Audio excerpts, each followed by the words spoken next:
ঈদ মোবারক, ঈদ মোবারক, ঈদ মোবারক। নুরজাহান খলিল হাফিজিয়া মাদ্রাসার পক্ষ থেকে সবাইকে জানাই ঈদ মোবারক। আজকে আমরা 27 রাতে আজকে হবে, মানে কালকে 27 রোজা হবে, আজকে 27 রাত। আজকে আমরা একটা লাইটিংয়ের আয়োজন করছি দুই পাশে, এই বাম পাশেও করছি, ডাইন পাশেও করছি। এই ম্যানেজমেন্টের উদ্যোগটা নিয়েছিল আমাদের ভাইসে সাগর, মামুন, আরাফাত, ফাইম, মানে এই যে তত্ত্বাবধানে একটা উদ্যোগ নিয়েছিল, তাকে একটা লাইটিং করা যাক। একটা লাইটিংটা করছি, তাই আমাদের এখনও টাকা পয়সা আমরা এখনও পাইনি।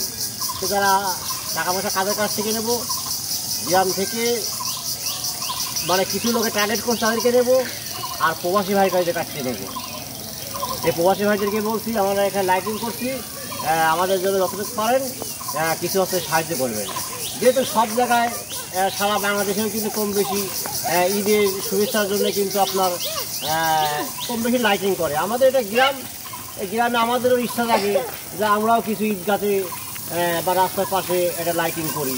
এই জন্যে আমাদের মন সাথ রাখছে যে আমরা না লাইটিংটা করি, ঈদের বছরে তো একবারই। এই জন্য আমরা লাইটিং করছি। যারা প্রবাসী ভাই আছে তাদেরকে অনুরোধ করবো আমাদের কিছু থেকে এই লাইটিংয়ের জন্য সাহায্য করবেন। যতটুকু পারেন দিয়েন, না পারলে সেটা আলাদা কথা, যদি পারেন তাহলে কিছু দিয়েন। তো সবাইকে ধন্যবাদ। আমি মোহাম্মদ রেজাউল রহমান শিমুল বিদায় নেব। আসসালামু আলাইকুম রহমতুল্লাহি ওয়া বারাকাতুহু।